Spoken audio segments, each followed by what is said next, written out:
This is crazy, this is crazy, this is crazy.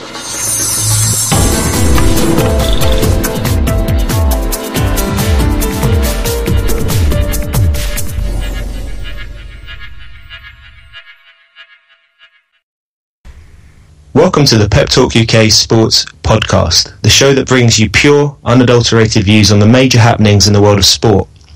On this episode, we will be focusing on the most talked about Premier League transfer goings-on, the breaking news regarding the England manager's position, and the big boxing news.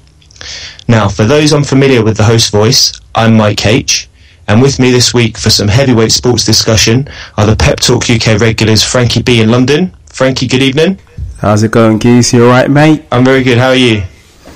Yeah, the weather's been great. The weather's been all the way up.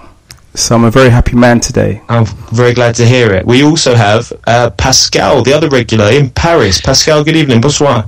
Bonsoir, Michael. Bonsoir, Frankie B. I hope you are both doing very well. I am roasting in Paris. The weather has been fantastic. The jolly women have been great. I'm very happy. Let's get cracking tonight, Michael. Wonderful.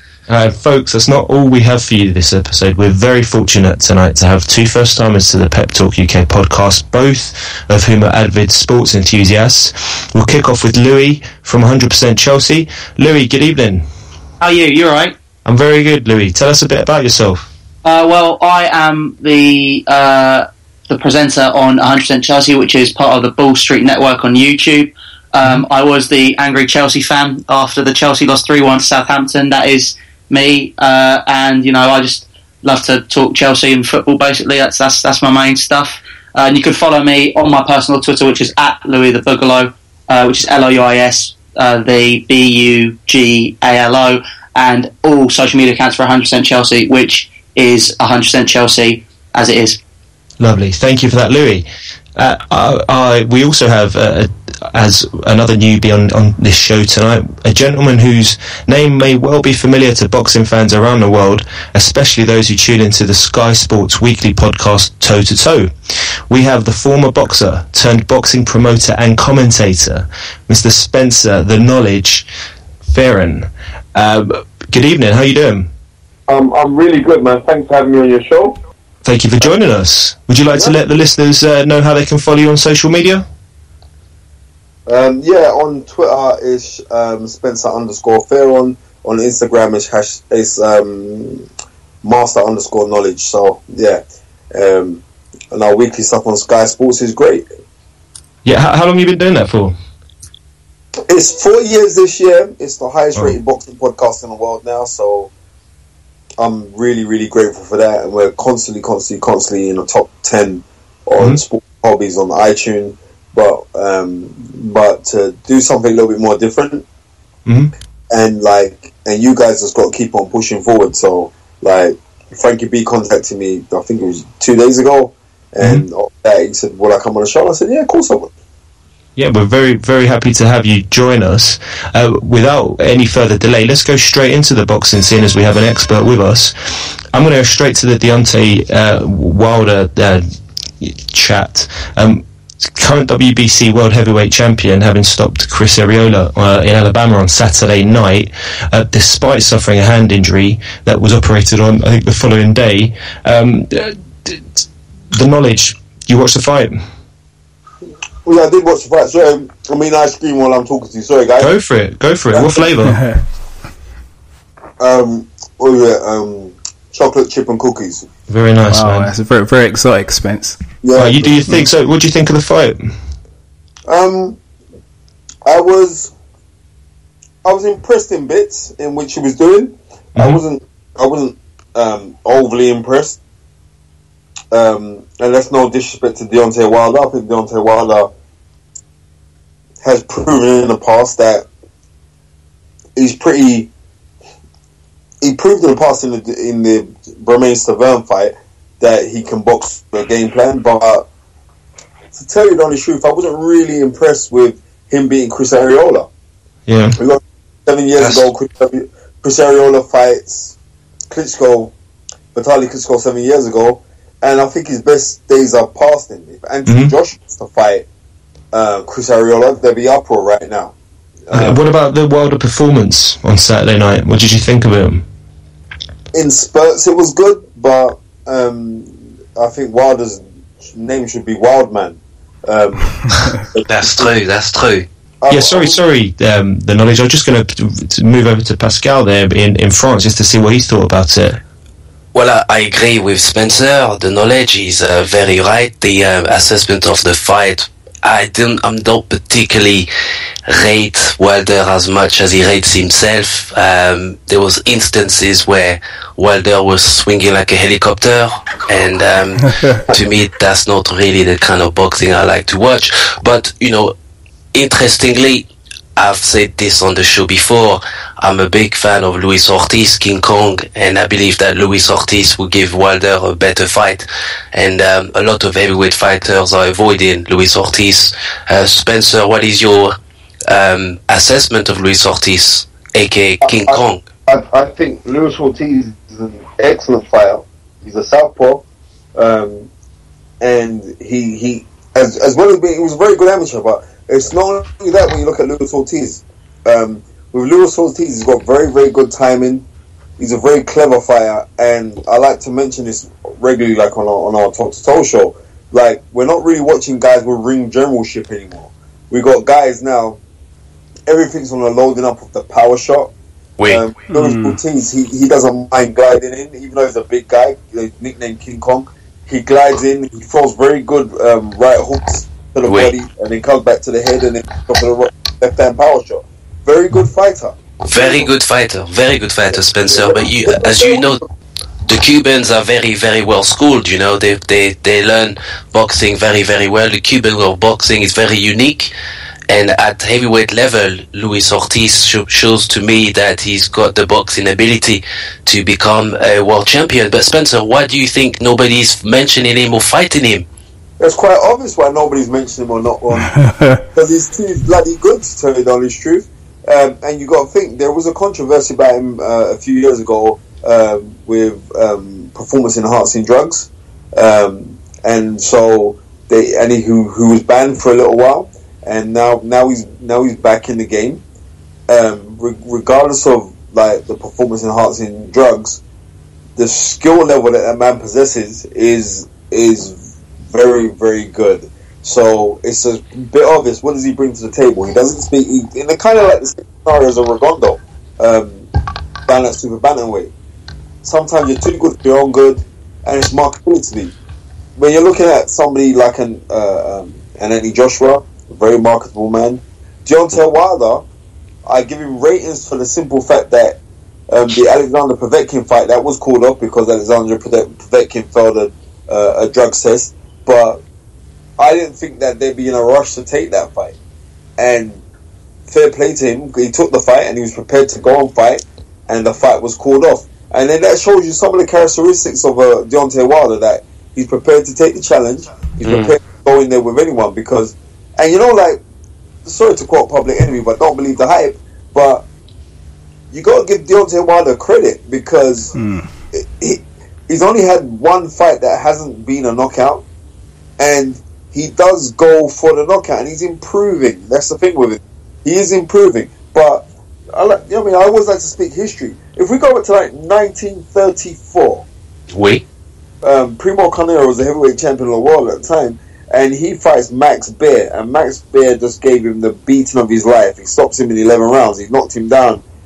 I think it was about 8 times. It was unprecedented how many times he knocked him down. It was ridiculous. But in that fight, Deontay Wilder looks like a reincarnation of Max Baer, because sometimes he throws wildly, but he doesn't throw educated shots. They're not clever shots. It's not like there's genius behind what he's doing. It's like, I've got a game plan, but my game plan is like to try and knock you out. And they're trying to make him more sexy, more marketable. Especially like he's being trained now by Mark Breland, the former Olympian in 84 gold medalist and 2-time welterweight champion of the world. And they're trying to get him a little bit more sexy, and it's not really working, because he's got this gangly body type and them skinny legs. It doesn't sit right with the viewers. He's good, but he's not as good as what he thinks he is. But fair play. Spencer, do you think that the technical coaching that Wilder is receiving is as a result of a crash course collision against Anthony Joshua, who is a gold medalist, who has the nurturing of British amateur boxing. Therefore, technically, Joshua may appear to be better technically and skillfully. No, because if you think about it, and I love Anthony Joshua, he's a close friend of mine, but Anthony Joshua within himself is still robotic. And, right, let's be real, Anthony Joshua is not a limbed fighter, right? Real talk. But Anthony Joshua is loose-limbed, but he's been systematically programmed because his crew around him, they're thinking of longevity, and they try to turn the boy a little bit Frank Bruno-esque in the way he's just upright, muscle-bound. But Anthony Joshua proved and showed to us in the title fight when he won against Martin. In that fight, he showed us that he can be flexible. He showed he did pull counters in the fight where he'd lean back and coming back out with a right hand power shot, and it was impressive. You know what I mean? It was impressive. But Deontay Wilder is more loose-limbed than Anthony Joshua fighting-wise. It's just that Anthony Joshua seems to be more educated with the stuff that he's doing in the ring. That's very good. So, Knowledge, let's ask you this: in Deontay Wilder's post-fight interview, he wasted no time in calling out both Anthony Joshua and Tyson Fury. What are your thoughts on that? Listen to me. I've spoken to a couple guys I've spoken to a couple guys in Deontay Wilder's camp, and they don't rate Tyson Fury. Okay. Right? And I don't, I'm being real. I'm saying maybe it's because they're looking at him thinking he's a traveller, he's a white dude. I'm telling these guys here, they'll be making the biggest mistake in the world to underestimate Tyson Fury. I agree. Tyson Fury is the best heavyweight in the world right now. Right? Yeah, he beat the man, Klitschko. Right. He beat the man. Right, and it's not that he beat the man. He beat the man comprehensively. Something that happened 11 years prior. To be fair, Spence, I've never seen Klitschko panic like the way he did.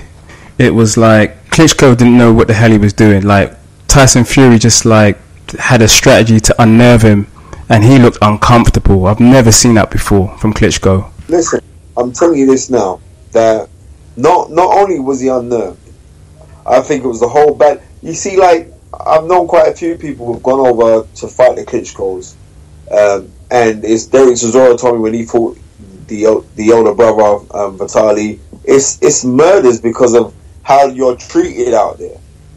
When you go out there, because everything's their promotion, their show, their hotels, you are like a second-class citizen when you go by Klitschko's, any of the Klitschko brothers in Germany. They like to muck around with stuff. They do the same thing with David Haye. Hence why when David Haye fought Vladimir Klitschko, he took long to come out of his change room. They do all kind of mind games on you. The ring padding for when Tyson Fury fought Klitschko was ridiculous. I spoke to Lennox Lewis when he was out there, and Lennox said, Spence, I could have jumped off the top rope, landed on my head, and bounced back off. It was that spongy. So they do so many different tricks. But Tyson Fury is a guy, remember, he's a traveller, and he has that don't care mentality. Anybody underrating Tyson Fury, they're not looking at the man's technical genius. Tyson Fury is a heavyweight, and he'll do things that maybe lightweights would do, because he has that traveller's mentality. Can I just quickly jump in here in terms of Tyson Fury? It's a case of, for me, I feel personally that I don't underrate him per se, but I feel maybe that don't care mentality could be his downfall. I mean, we saw his weight after the fight. I mean, fair play to the guy to enjoy himself, but I mean, he's an athlete. He should have been preparing for the next fight. And there's part of me there which thinks that don't care mentality could potentially be his downfall against someone like Klitschko, who is always preparing, always ready for a fight. He's a big. They're both big guys, but I feel that don't care mentality in terms of fitness and just preparation is his downfall. Definitely will catch up with him, definitely. But for me to answer this, sorry, I forgot your name, bro. What's your name? Louie. Louie, right. Sorry, Louie. Right. for somebody like a Tyson Fury, when we're saying that it could be his downfall, was it his downfall in the last fight? If Klitschko prepared, Klitschko even cancelled the fight because he had injury or something. Something went wrong with him. He cancelled the fight. So when Tyson Fury knew that because there's been this this performance enhancing scandal, like he had too much testosterone in his blood, and I think he knew prior to that. So I think he knew that the fight was being called off anyway. But I'm saying when it's time for Tyson Fury to go to camp, and literally when somebody says, right, we're going to camp, Tyson Fury literally goes to camp because he goes on a traveler's site to do his training. Right, this guy's, when it's time to fight, he comes to fight. Don't underestimate him. So Spencer, will we ever see a undisputed heavyweight champion? Because it's been some time now where we've not been able to see, undisputed heavyweight champion apart from Vladimir Klitschko and Vitaly Klitschko, who never bothered to fight each other. This is a very exciting time for boxing at the heavyweight level, and I would like to see a heavyweight boxer that can essentially clean the division and take every single belt that is available to him. Yeah, but you have to remember, like, now it's different. We have so many different titles and fragmented titles and all the rest of it. Realistically, when we sit down and think about it, Deontay Wilder is not a heavyweight champion of the world. Deontay Wilder got the title because he beat Romain Stavern, who subsequently beat Chris Arreola in a vacant title fight because the belt was left vacant by Vitaly Klitschko when he retired. So really, these guys, they got the world title by default. They didn't get the world title by going in there fighting the best. And then, subsequently, the best guy in the world was actually the brother. And really and truly, the WBC should have allowed the brother Vladimir Klitschko to fight for Vitaly's title in a non-title fight. So then he would have had all the belts. But it's never been done before in the heavyweight division. Now we've never seen somebody hold all 4 belts. It's not being done. The only time where we've seen a proper solidified champion with all 4 belts and recognized as Ring Magazine champion as well was Bernard Hopkins. Apart from him, it's never been done before. So it's nice to say, well, would we like to see a unified champion? Right, but in real hindsight, the real undisputed heavyweight champion of the world is Tyson Fury. Like, Anthony Joshua got the title because they came up with some crazy demands for Tyson Fury to defend the title against Glasgow, and he couldn't defend the title within the stipulated time, and he got stripped to the IBF title that Charles Martin won, that subsequently Anthony Joshua knocks out Charles Martin in 2 rounds. In 2 rounds. So we can't call these other guys champions. I think the guy that holds the Ring Magazine belt should be recognized as the real heavyweight champion of the world, and Tyson Fury holds the Ring Magazine heavyweight championship of the world, and Tyson Fury right now should be given the dues and the credit as being the real guy. It's a very interesting breakdown, Spencer. It's very interesting arguments. Yeah, guys, we got lots to get through on this podcast. I'd like to move on to another fight. A fight that's coming up on the 17th of September. Mexican Saul Canelo Alvarez is fighting the WBO champ Liam Smith in Dallas. What do we think? Is he crazy? Is who crazy? Canelo. Why is Canelo crazy? There's talk. I have heard talk that Canelo is biting off more than he can chew fighting Liam Smith. Are you for real? That's not my view. I am for real. That's not my view. That's not my view. I'm asking you guys. Where did you read that, brother? I don't remember where I read it, but I read it. I try not to read newspapers, but I've come across it. There's talk that Liam Smith's got something for Canelo. Yeah, you rubbishing that. You're not having that, brother. The only reason why the fight's happened is because Canelo didn't want to face Golovkin. Bravo, Spencer. That's the only reason that this fight is happening. And what chance would we give Liam Smith? No, Liam Smith's my friend, so I'm not going to say anything derogatory about Liam Smith, right? And I know the whole Smith family. I know his dad really well.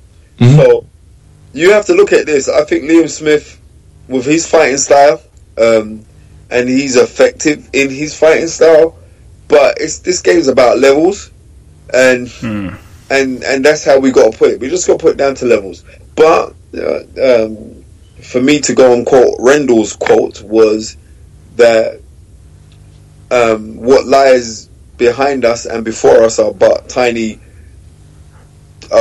fragments of the matters that lie within us. So if he feels that he can go in there and give it his all and work with Joe Gallagher, Joe Gallagher was voted Ring Magazine Trainer of the Year for last year. If he can go and stick to a game plan and try to administer that game plan, then anything can happen. But realistically, we got to be realistic. He was given this fight because Canelo didn't want to face Triple G.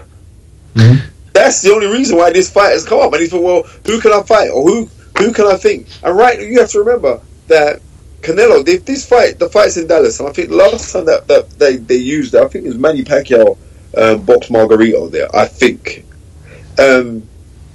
That place holds, 80,000? And I guarantee you, even though he's getting backlash from the Mexican community for studiously avoiding Golovkin, that will still sell out because he's a big name draw. But they're trying to sell this fight for pay-per-view. Now, here is Canelo, who, as a light middleweight, he was a big light middleweight. Physically, he's thick set, right? And he'll be comfortable at fighting at 160. Now, here is a man who's now in his last two fights has fought a welterweight who originally started off as a lightweight. Amir Khan was a lightweight before he got knocked out by Brandis Prescott. Then he moves up in weight, and then he moves up in weight, and he beats Kotonik for the WBA light welterweight title, and then he moved up again to fight as a welterweight. So effectively, he was fighting a welterweight at middleweight. Do you hear the liberty here? It's Spencer. He's doing the same thing now with Liam Smith. Liam Smith isn't a middleweight, and he's fighting Liam Smith down at light middle, but he's still. But by the time that he bulks up after you weighed in, he's going to come in really, really big because there's not a mandatory clause in the WBO title, and that's the title that they're fighting for. There is not a mandatory clause where you have to say, okay, then, well, there's a stipulation, there's a weight cut-off that you got to come in 9 pounds on the day above your fighting weight. So he's going to most probably walk into that ring about 175. But Spencer, isn't it quite obvious that Golden Boy almost preserving Canelo as the only cash cow? I mean, in terms of other boxers within the Golden Boy camp, I cannot name any other boxer like Canelo who can bring in the crowds, who can bring in the pay-per-view money. Canelo... Nobody in boxing right now is a bigger pay-per-view attraction. With the abdication of Floyd Mayweather, nobody's bigger than Canelo. Canelo's massive, he's huge. I was in America, was it 2 years ago, 2 years September, when Canelo fought Floyd Mayweather, and it was 2 or 3 years ago now, and that guy just brings a different audience. He brings a different demographic. So it's financial, and he's the cash cow right now, and Golden Boy are trying to, and Oscar De La Hoya. Oscar De La Hoya was actually disgraceful saying that. Oscar De La Hoya's president back. Did you read it? That he said, Liam Smith is Britain's most popular fighter. No, what? Yeah, that's what he said. No disrespect to Liam Smith, but people don't really know Liam Smith. Yeah. Right? That's true. Unless you're a bona fide boxer. If you're a bona fide boxing guy, you don't even know who he is. But Spencer, when I saw the announcement, I already realized that Liam Smith is in very, very deep waters. He's fighting in America. He's fighting in Dallas, which is very heavily Mexican populated. And as the champion, normally the challenger should be coming to England and facing Liam Smith on his own soil. But Liam Smith is having to go to the States. I think that Liam Smith will put on a brave performance, but the judges and also the crowd may well sway the decision to Canelo, even if he put on a good performance. I mean, do you remember where Eris Landiland, Lara fought Canelo? I had Eris as the winner.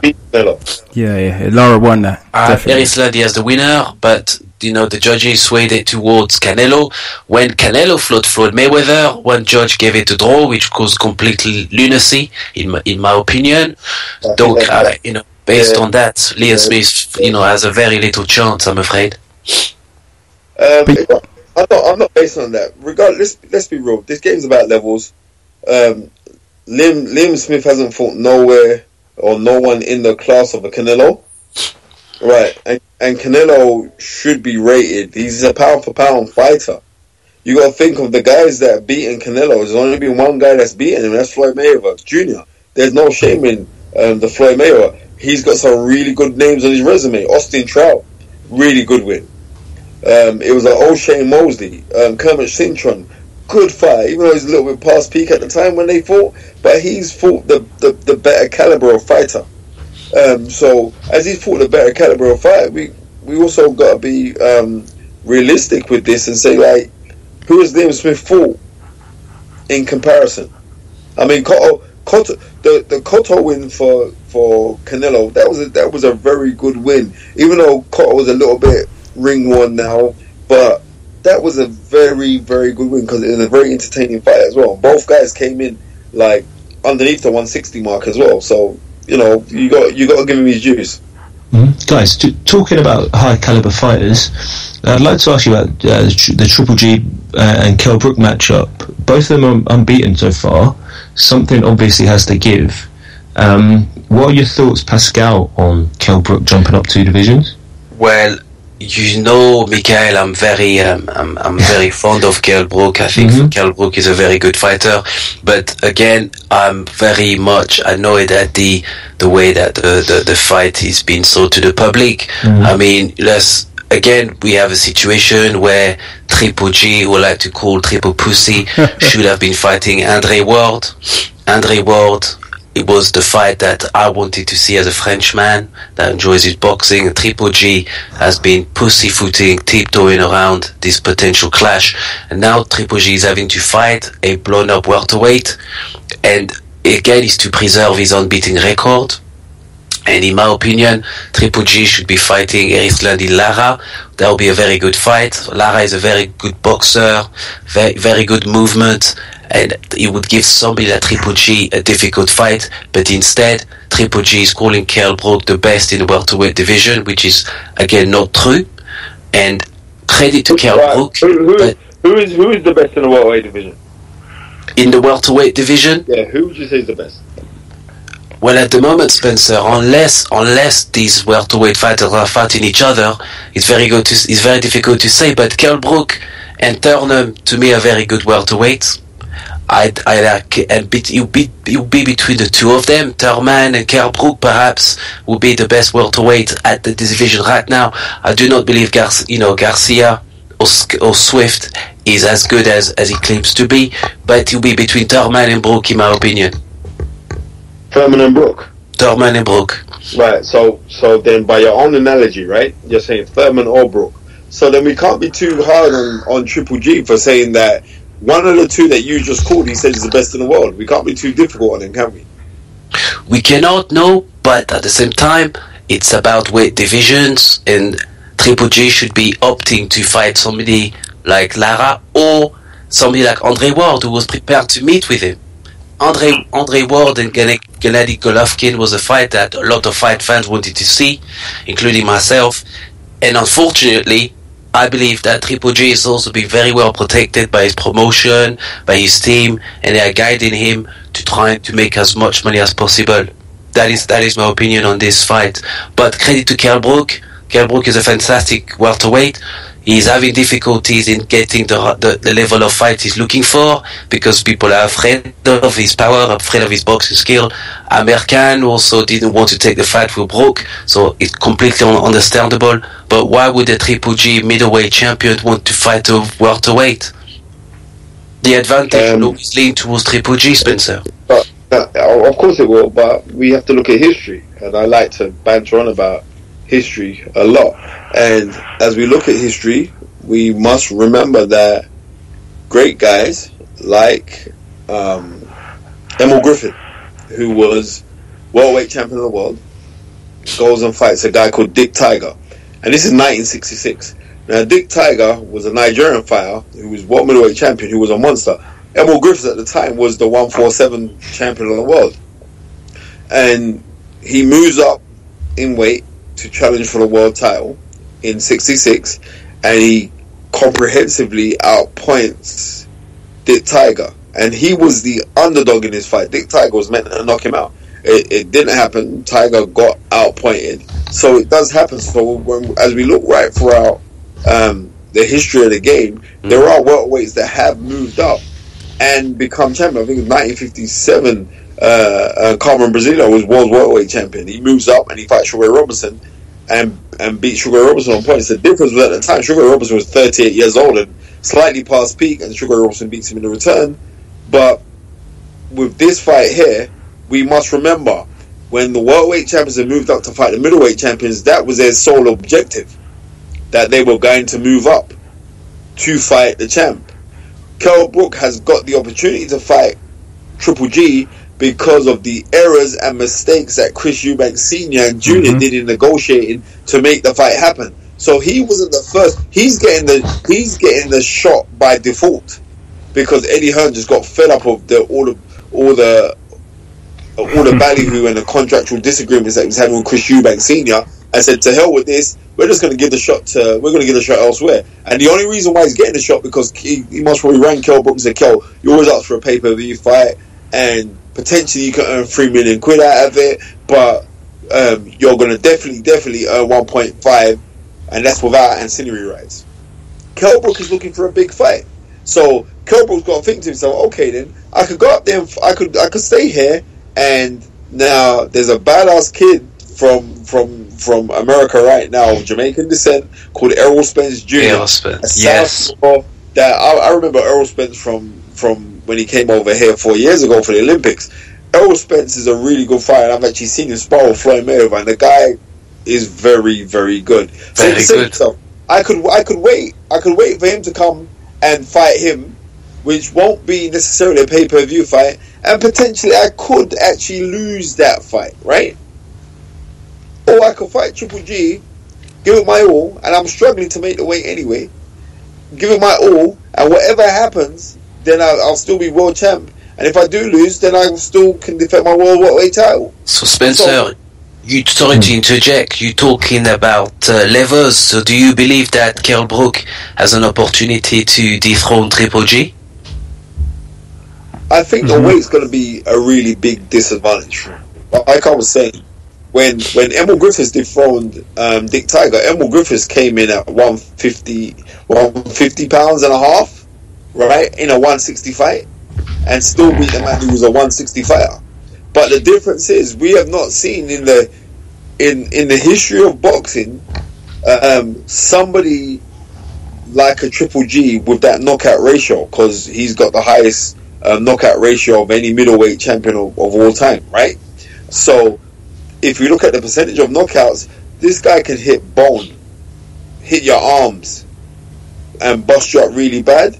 But anything that ever looks too good, never ever. Well, I don't get too muffled by seeing punching. But I've seen punching. I've been watching boxing since I was about 4 years old. So I've had like nearly 38 years of watching boxing. So I'm not going to get too overly gassed by the punching power of Golovkin, because I did see flaws inside of Golovkin when he fought Martin Murray, and I've been getting a lot of stick on Twitter like, what are you talking about? You see, I actually have seen flaws in it. But do I think Kell Brook is physically big enough to exploit these flaws? Then I'm not too sure. If Golovkin was a welterweight and this fight was at welterweight, I would actually tip Kell Brook to pull it off. But I think the size difference is going to be immense.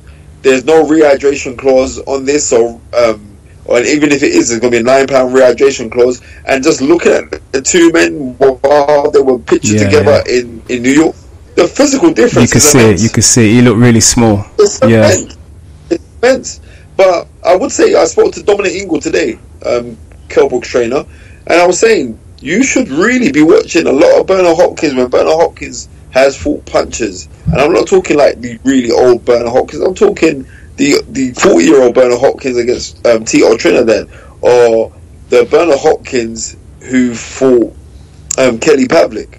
because it was about just taking that half step out every time they knew that they was going to attack with a shot. Because Golovkin doesn't really throw surprising punches, and he's not really a counter puncher.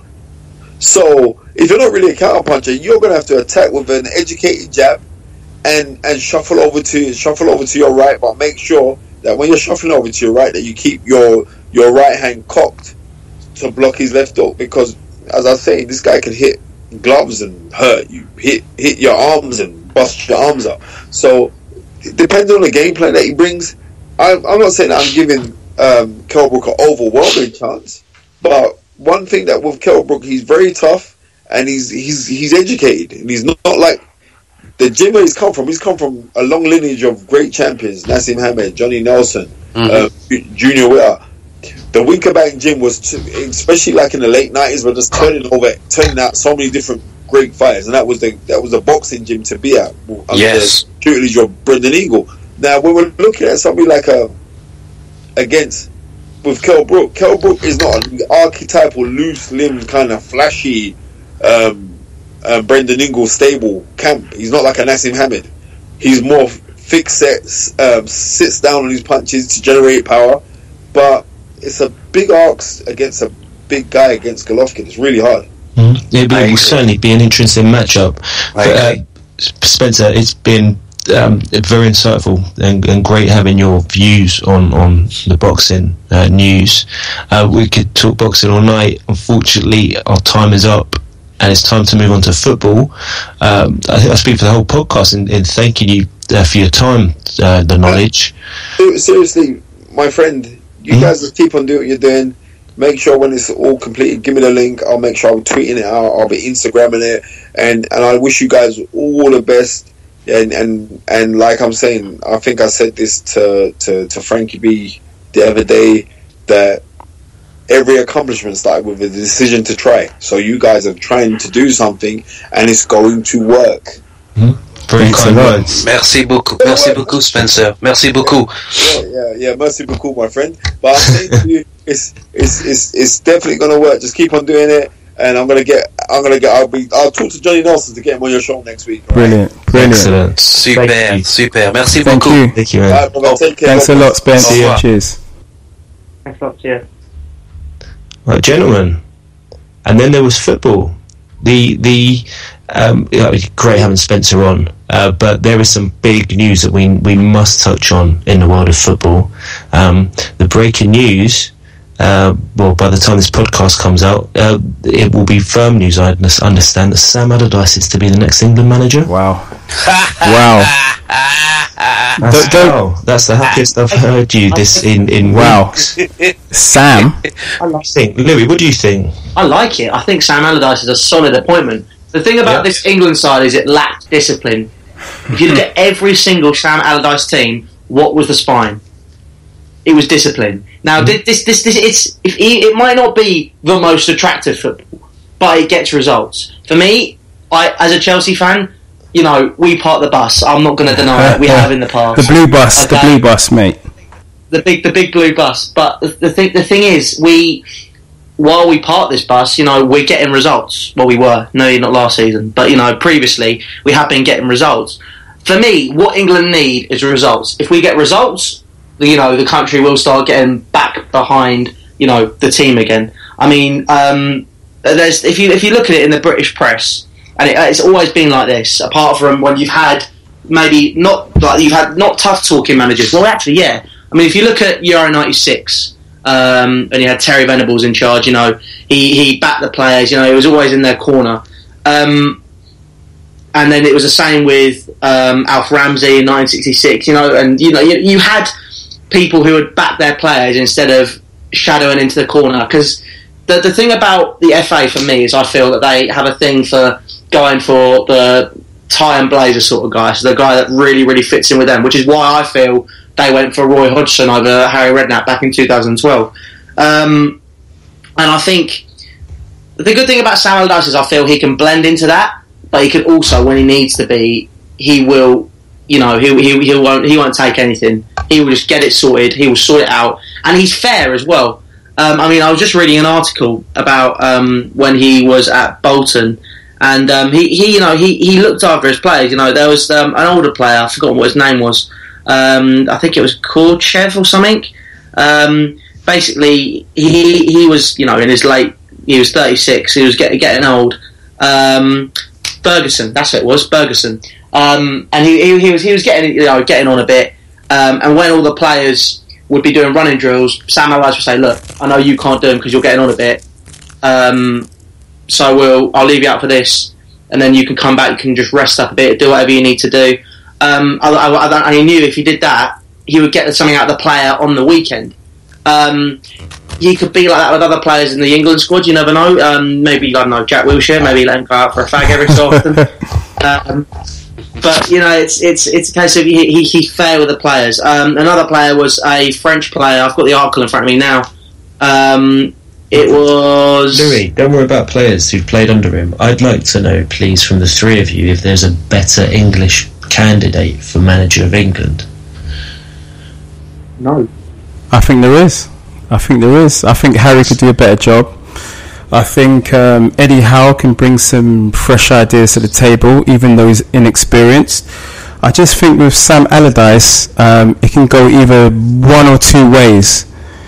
Either he can be a success by installing passion to the Three Lions crest, or it can be an absolute disaster. Alright? Can it be worse than these? It could be worse. Potentially it could be worse. I can Really? Potentially it could be worse. Because if you look at Hodgson's style compared to Sam Allardyce, right? What was Hodgson's Can't you see I think these guys are old-fashioned, pragmatic managers. All right, they're not young guys with fresh ideas, so they come from a similar school of thought. So for me, I'm really not too sure on the appointment, but I get what the FA are trying to do. They're trying to get the players passionate again. We know for sure Sam ain't going to sit down and allow English players to not wear the shirt with pride. He's going to instill some passion in the players and make them play for their country. That's for sure.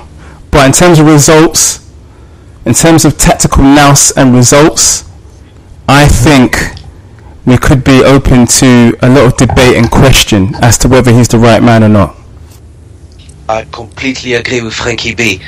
Michael, to me it's very, very simple. Look at the statistics, look at the Premier League.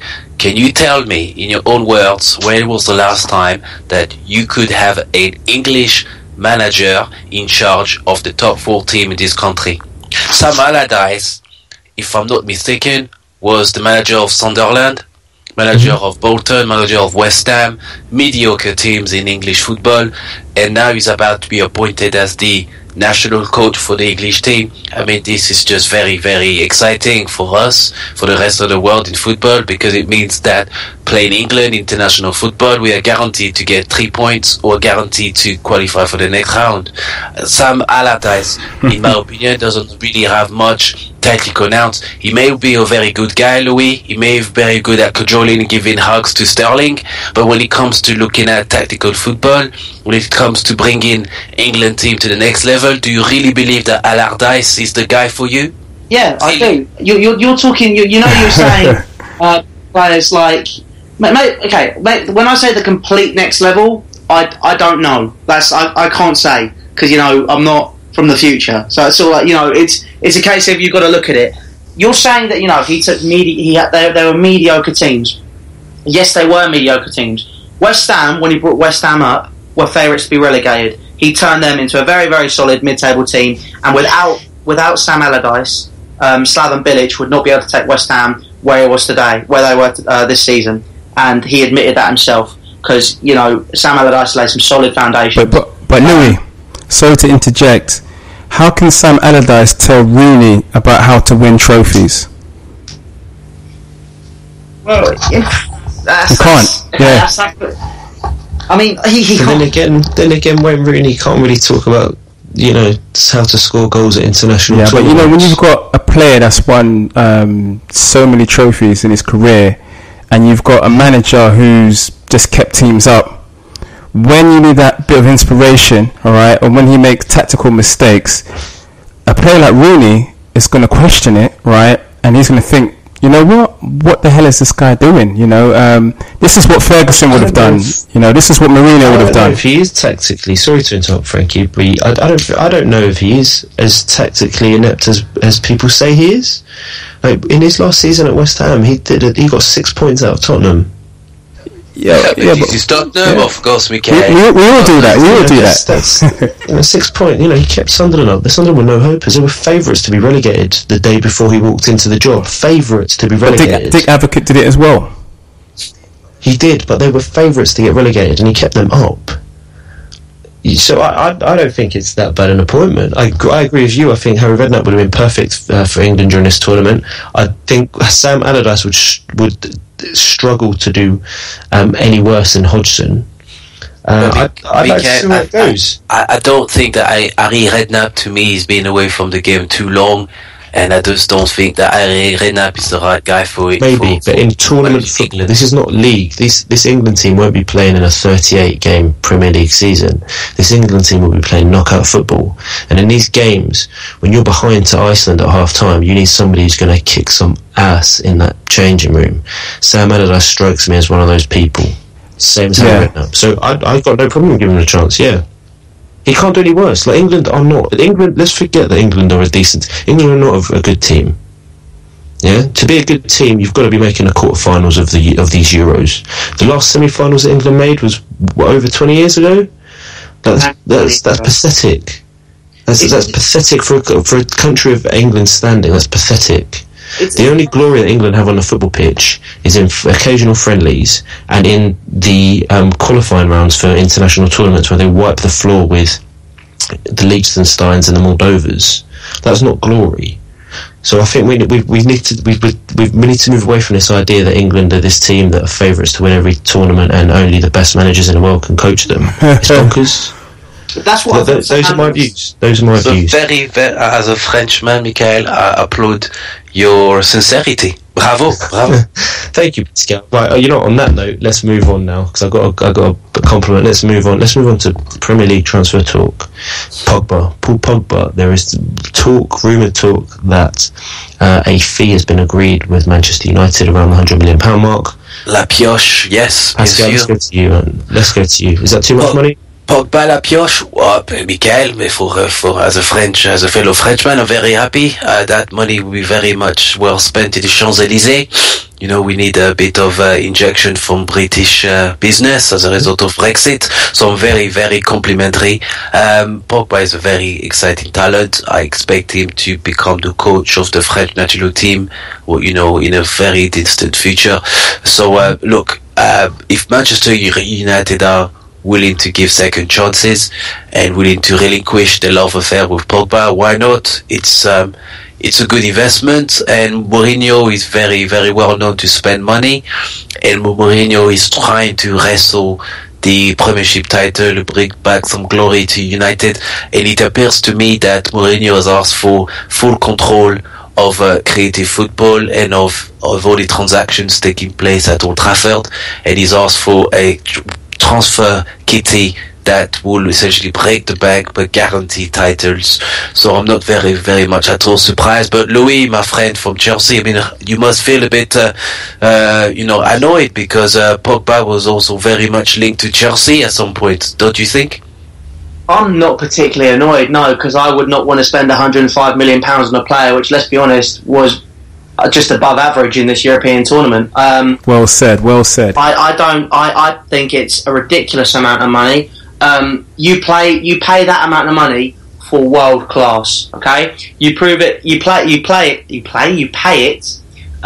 If you look at Ronaldo, Gareth Bale, proven they scored so many goals in the Premier League. They've done it. They've been there. The thing about Paul Pogba is when it came to actually him basically saying, right, I'm going to put myself on the market, he didn't until it was too late. In my opinion, when people are saying he's in their team of the tournament, a tournament team is a team which has been consistent throughout. They've been consistently good. Pogba was not consistently good through that tournament, and he put himself in the shop window, and if anything for me, he reduced his value. I think £105 million is ludicrous.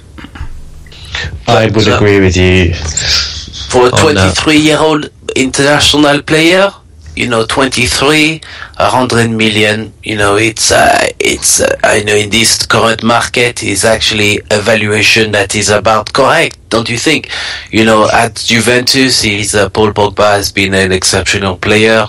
Manchester United didn't give him the opportunity he deserved at the time, and he proved to everybody that he's a very good player at his age. He's got undeniable talent, and perhaps under the tutelage of Mourinho, he could even become a better player. My only concern for Paul Pogba is that he can play forward as an attacker and as an attacking midfielder, but Mourinho, is a very defensive, manager. I don't even believe that he even sleeps in missionary with his wife. I think he likes to stay on the back and let his wife ride him. And as a result of that, I think that Paul Pogba may well become more of a defensive player. He might become the Obi Mikel of Manchester, and that's my only concern for Paul Pogba, who has natural attacking prowess, in my opinion. Well, for me, Paul Pogba is a good all-round player. He's not, he's good defensively as well. He can tackle. But however, for me, having watched Mourinho for years, idolising him as, I grew up, I've always done coaching, Mourinho was my idol. If I watched him at Chelsea, there was always that one player who he would give freedom. If you look at that Manchester United team, for me, the creative players, Mata is probably going to be out the door, let's be honest. Memphis Depay is average, in my opinion. If anybody gets the creativity and just gets free roam, which is what he's had at Juventus, Pogba will be getting it if he walks through the door of Manchester United, in my opinion. Yeah.